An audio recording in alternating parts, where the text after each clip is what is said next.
This is the Dental Up Podcast, brought to you by Keating Dental Arts, a full-service, award-winning dental laboratory. Each week, you'll learn tips and techniques from real-world dentists, bringing you in-depth interviews, motivating stories, current events, and sports. Here's your host, Sean Keating. Hey everyone, Sean here. Welcome to another episode of the Dental Up Podcast. Our guest this week is a graduate from the University of Tennessee College of Dentistry. He proudly served his country for 3 years in the U.S. Navy and spent 2 years aboard the submarine tender AS-40 Frank Cable, stationed out of Guam. Practicing from Blacksburg, Virginia, please welcome Dr. Richard L Anthony Dds. How's it going, Dr. Anthony? Hey, it's going well, thank you. Oh, that's so awesome, dude. Thank you so much, man. I know how busy you are. I can't thank you for all the work, man, enough, because you do send us a lot of work, and it's across the board from gold crowns to implants to partials to Emacs to Bruxers to everything. But thank you so much, man. We really appreciate it. Well, yeah, thank you for the work. I like the work in return. Oh, that's so cool, dude.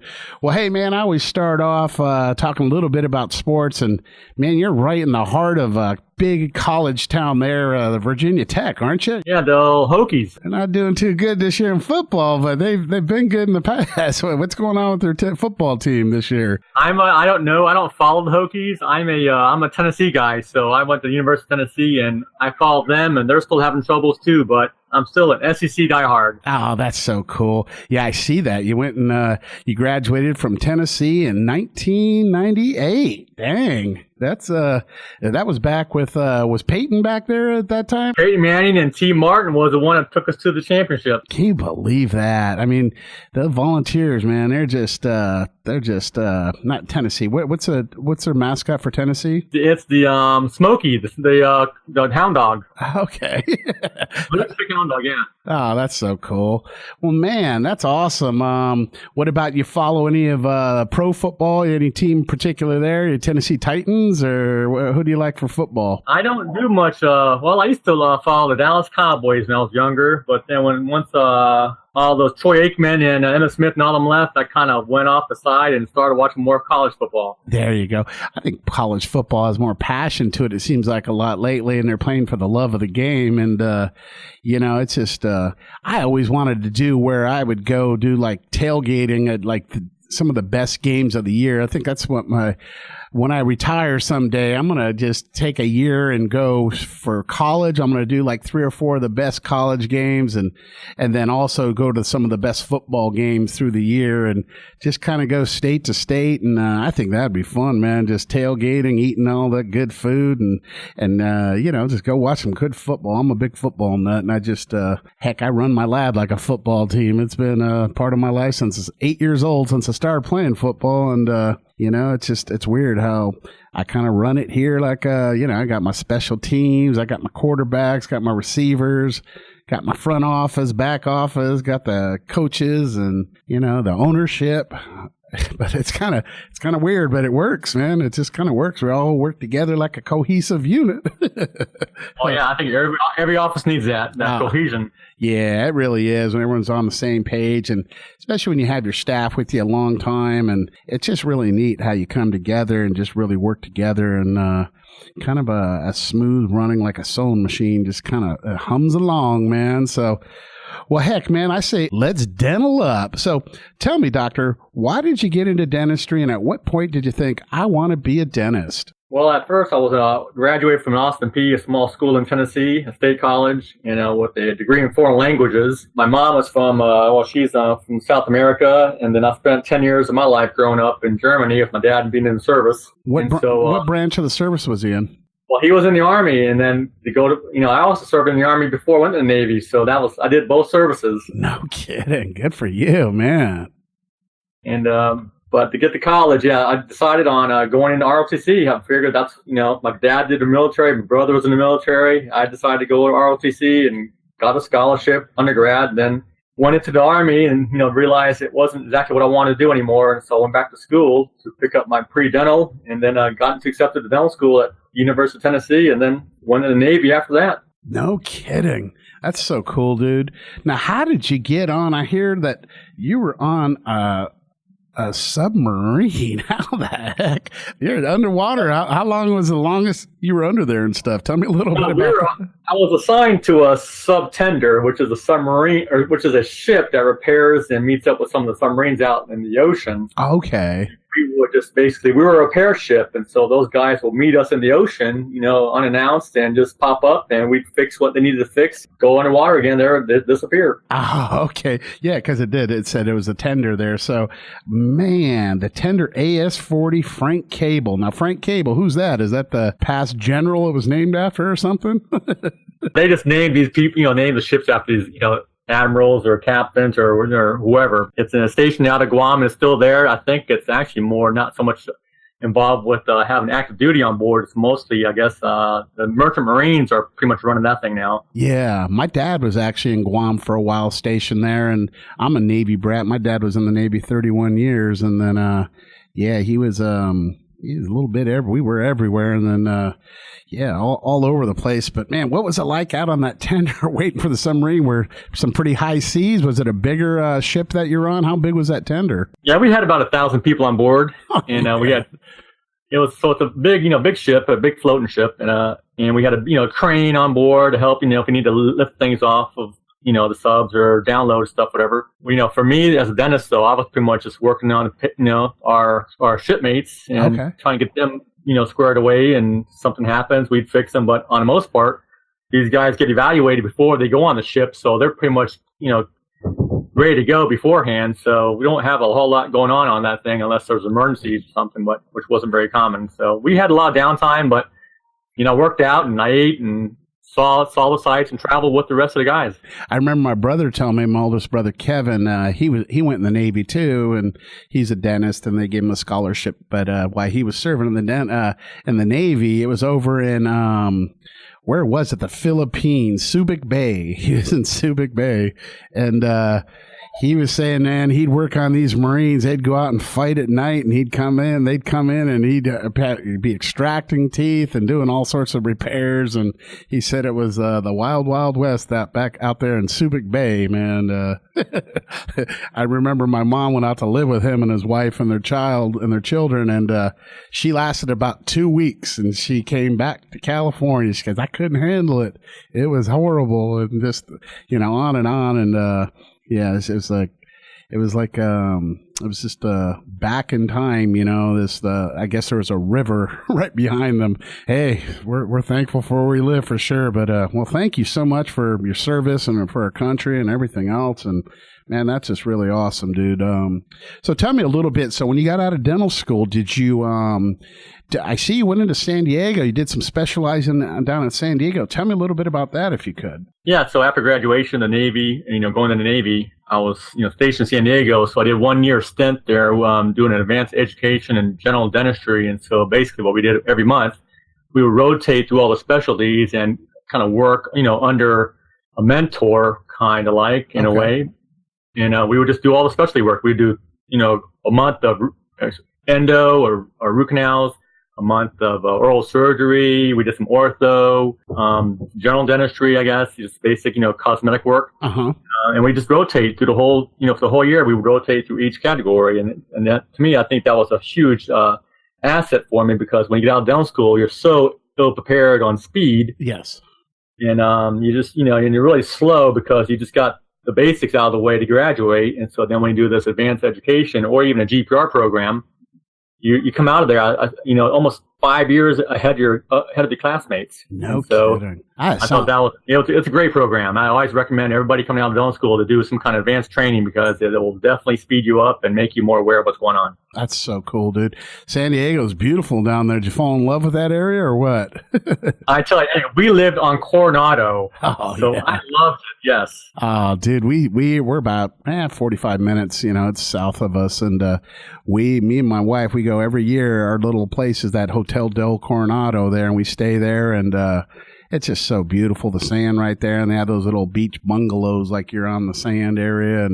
But that thing's been around for hundreds of years. I think it's been around a long time, and But God, that's just such a beautiful area. There's one restaurant we go to every time. It's a little Italian place, man. But that's good times. I'm surprised the wife of yours. Did you have your wife at that time or no? Yeah, we were married after my first year in dental school. No kidding. Good for you. So yeah, if I would have been given the opportunity to serve 20 years, or more, stationed in Coronado, I would have probably committed to that. Without thought. Oh, yeah. I think they have Point Loma right there. I mean, they have like some of the best fishing in the world right there. Because, I mean, you're 20 minutes from the Mexican border. I mean, you're right there and hell of that. But all the fish, man, they come from right down there. And we have our marlin tournaments out of Point Loma and stuff. It's pretty neat area. I mean, we love San Diego for sure. And it's real dear to my heart for sure. So tell me a little bit about after that. Then, what made you decide to pick, Virginia for your practice? Tell me a little bit how you found Blacksburg, Virginia. Well, my parents retired military, and they're living down in Tennessee. Okay. And then my wife's family is from North Carolina, so we figured this would be a good midpoint between both of them. Oh, perfect. What part of North Carolina? They're from a place, close to Winston-Salem. Oh, okay. My brother's out in Greensboro and stuff, and my son actually moved back there with his wife, who's from North Carolina, and they just they got married a few years back, and lo and behold, she said she wanted to go back home, so they're back in North Carolina. But it's a beautiful area. We love going out there, and it's just so green and just so beautiful out in the whole area out there. But that's nice. And then even in Virginia, I went to my niece's wedding.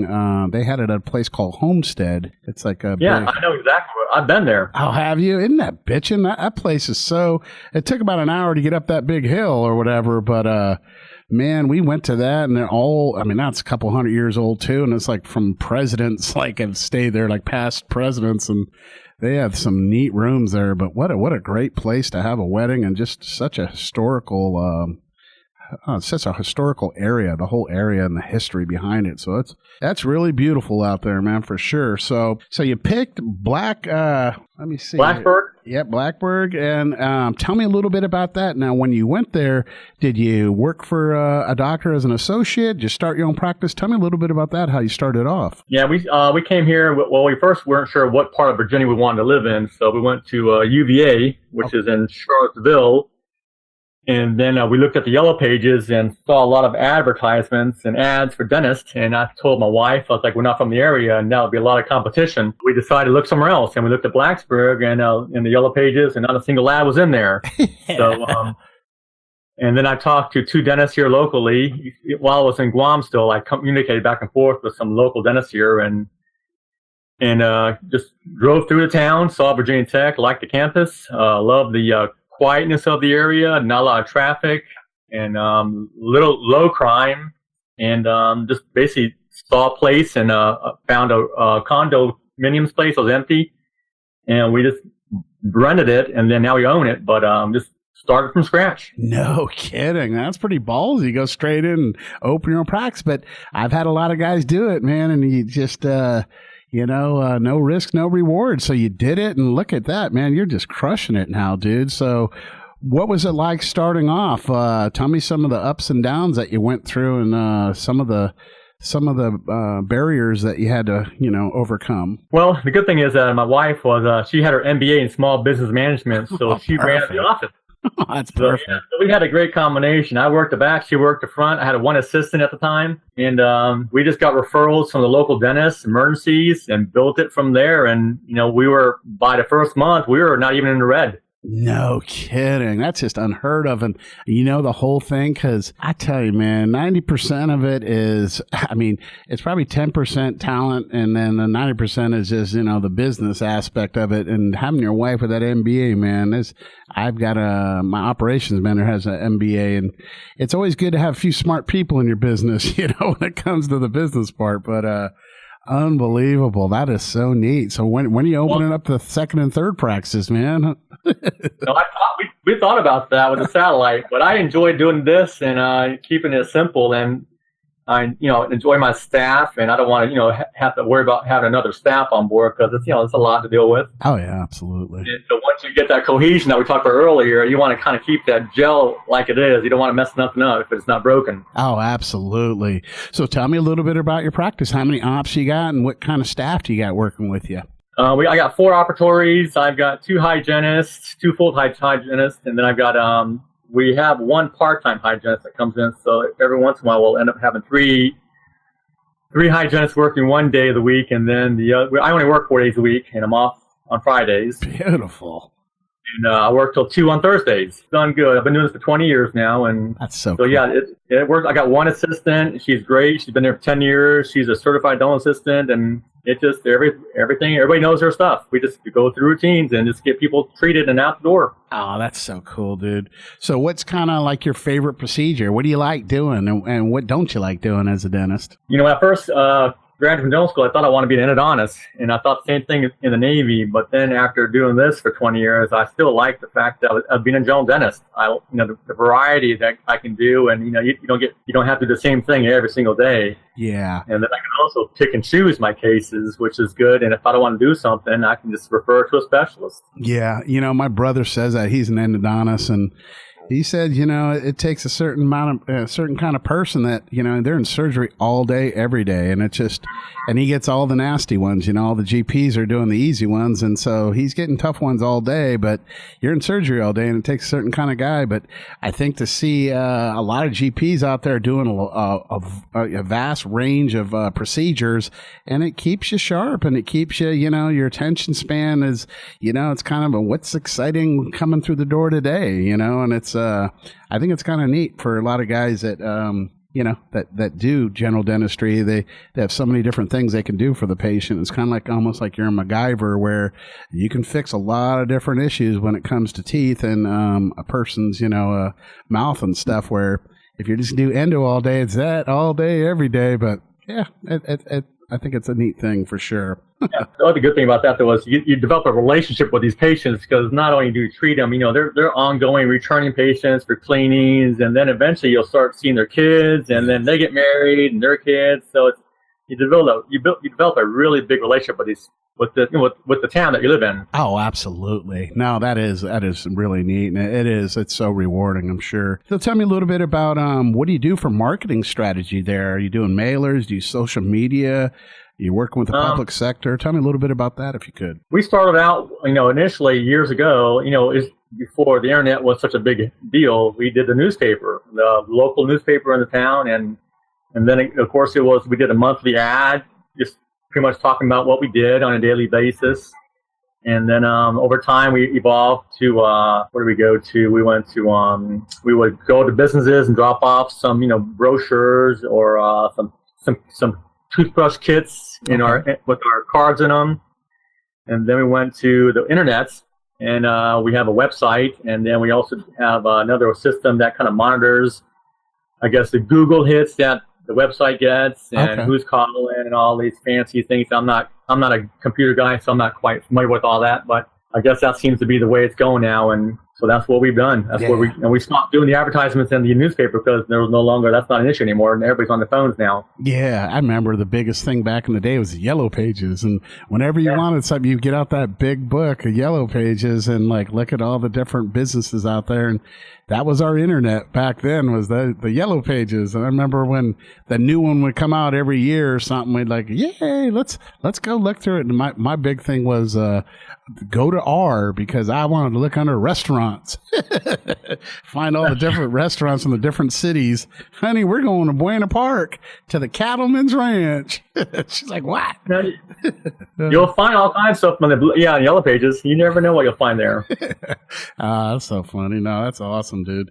So what's the latest piece of equipment that you purchased in your practice? I saw the outline here. And the latest piece of equipment I bought was an autoclave. I bought another autoclave, which is kind of bizarre. Yeah, no. But now we got 2 running, and we're just kind of rolling through the day, and I don't want to take a chance on burning one out without having another one as a backup. Yeah. Well, at least you're autoclaving them. Some guys don't even autoclave them. They're run some water over them. No. No way. Yeah, that's right. Just kidding. Yeah. So the autoclave is one that probably the most recent technological equipment I bought was I've got the Digidoc camera. Oh, okay. Intraoral camera, and that's, I tell you, I've always had a Schick camera. When I first saw this practice, I bought me an intraoral camera, a Schick. Yep. And I've always used it. And to me, it was such a big selling point to be able to show patients, hey, this is what's going on, because a lot of times we talk all these dental jargon, they don't understand what's going on. Oh yeah.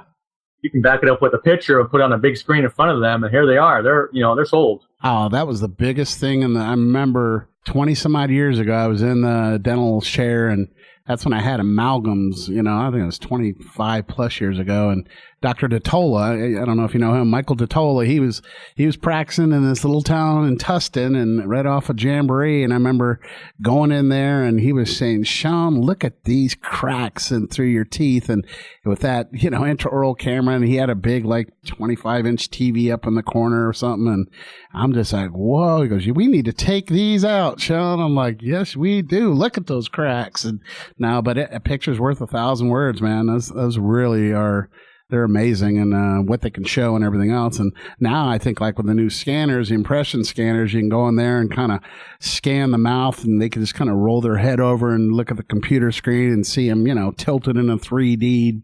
You can turn their jaw around and everything else, and it's just pretty amazing technology, how it's just it's coming and evolving through years. But nothing like that. It goes fast. Yes, technology. It comes fast. Yeah, it does. So tell me a little bit about, do you do any dental conventions more so than others?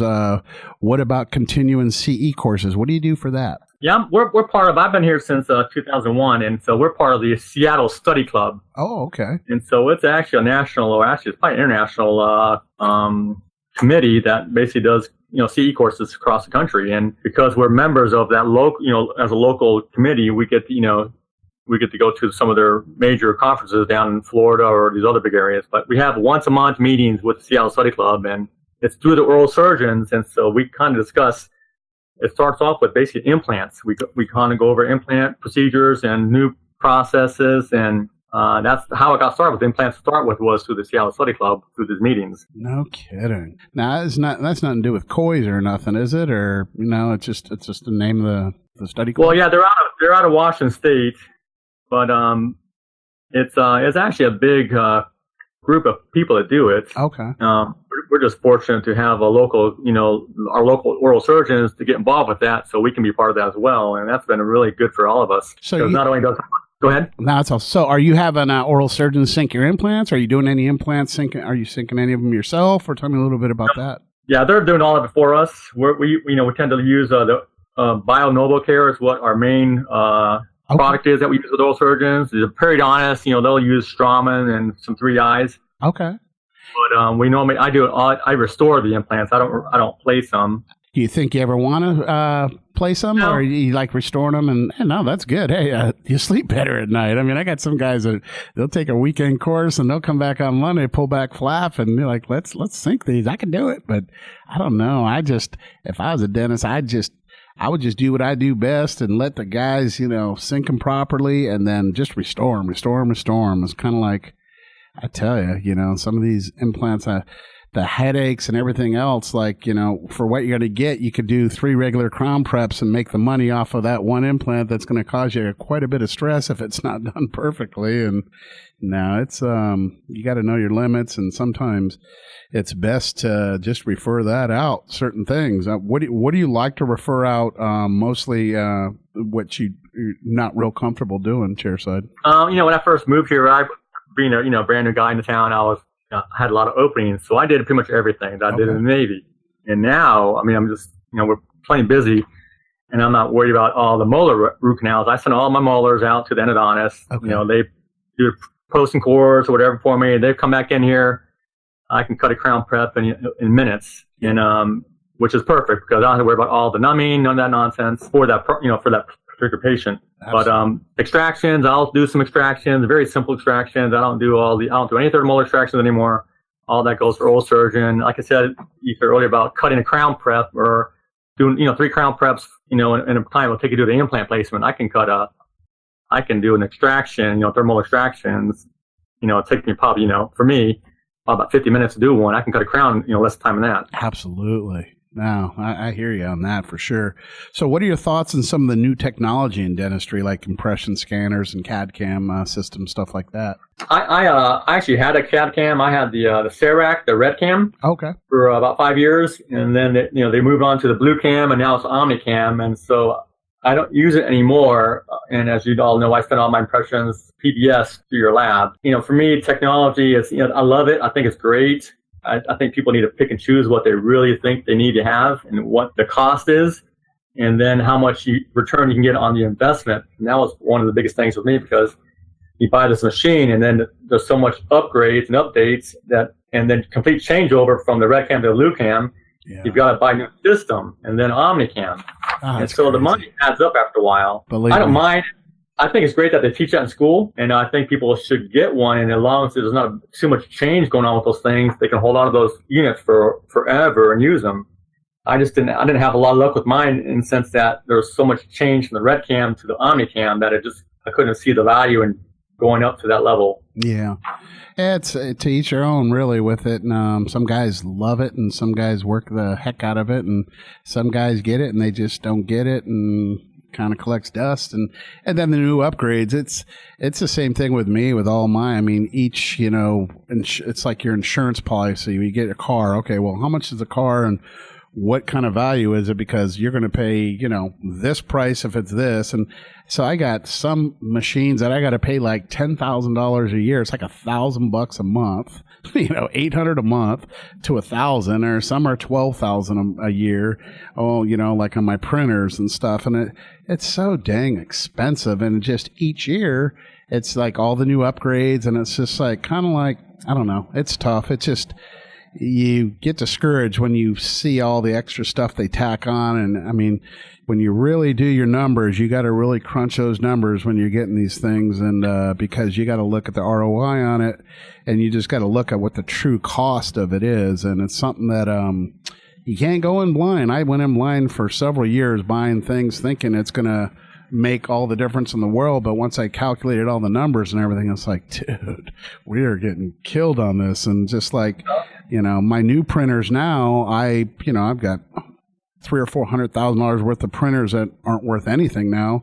Now I work with a company called Carbon, and it's basically, they take care of all the hardware, they take care of everything, and it's kind of like a lease that you can get out at any time. And when there's upgrade, there's no extra charge. It's just kind of a neat thing, but everything is put up front, your costs and everything else, so you can really calculate what your true costs are. And that's just so much better. And it's just always wait too. Don't jump in at the beginning with this technology, because in a couple of months or a couple of years it's going to be obsolete. And it's just like, wait and don't jump on the bandwagon right away on some of this stuff, especially with these salespeople. They come in, and a lot of these dental companies have these beautiful women, man. And a couple months ago, they sold jewelry or something, but now they're in the dental field and they're trying to sell you a $150,000 piece of equipment. And some of these guys are just, head over heels thinking, they gave me a good spiel and I'm going to get it. But I do my homework, and,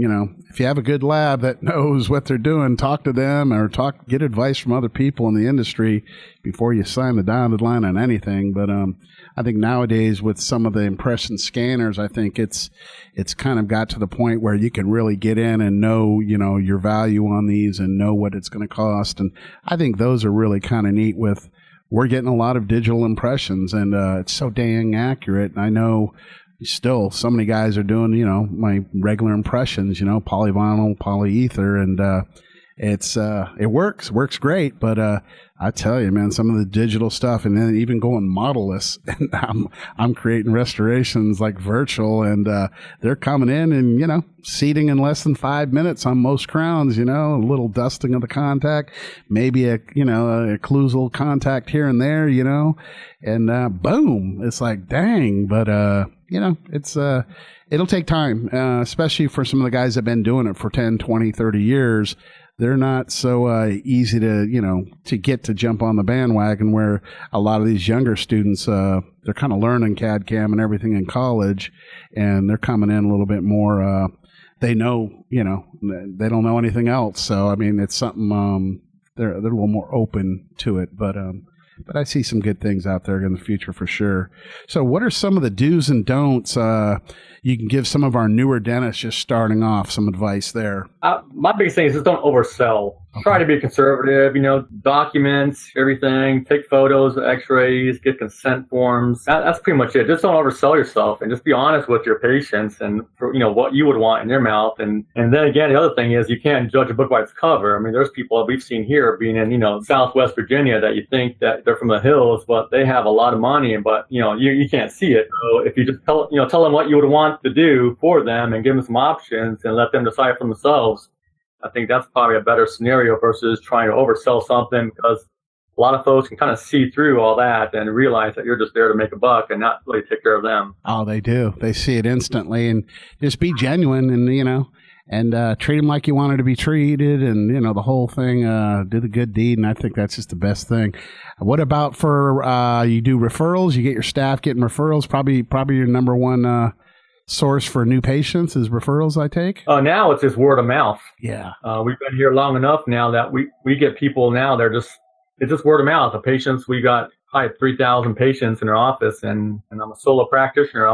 That's a pretty good pool for me. That's awesome, dude. How did you hear about my lab, and how did you hear about us and stuff? I don't even know how you guys heard about us. And tell me. The funniest, I actually went to the ADA meeting in DC, took a course that was sponsored by you guys. It was a live hands-on delivery of veneers. And it was one of the doctors that actually works in your lab. Oh, Dr. Hornbrook. Yeah. Okay. Well, cool. He was there, and he was just talking, and I liked, what he said about everything. And I just enjoyed the entire, that course. And so I just kind of inquired about it. I used another lab in Charlotte, North Carolina. Okay. I had some issues with them. And so I figured I needed to, try another one. And I tried it out, and you guys, sent me some really good cases back and didn't have a lot of issues with my cases. And so I just kept on going. And now I think I'm pretty much sending you guys everything I have. Oh, that's so cool, dude. I know we had a single central a while back. We had an issue number 9. I think we're a little bit, we had some gray show through, but now the color issue. That's right. Yeah, but man, we've been rocking and rolling, dude. And thank you, Dr. Hornbrook. He's a great guy and a lot of great dentistry with him. But, well, dude, thank you so much, man. I know how busy you are, and I know this is like Sean, we could do it at this time and everything else. And I just thank you for taking the time out of your practice. And I just can't thank you enough for all the work, man. If there's anything we can ever do, please let us know for sure. And, man, thanks so much, Dr. Anthony. You're the man. Yeah, thank you guys for all your help. And I appreciate talking to you guys, and look forward to continuing my work and getting the work back from you guys too.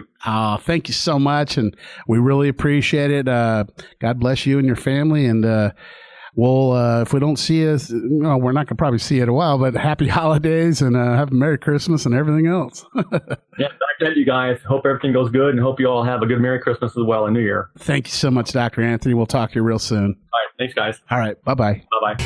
Thanks for joining us on the Dental Up Podcast Show this week. Make sure to follow us on Facebook, Instagram, and Twitter, or search the Dental Up Podcast on iTunes for our weekly feed. Don't forget to visit KeatingDentalArts.com/promo for exclusive offers. Keating Dental Arts is a full-service dental laboratory, and we're nationwide. We'd love for you to send us a case so we can show you the Keating difference. If you dig what you heard, please leave a review on iTunes, and we'll be back next week.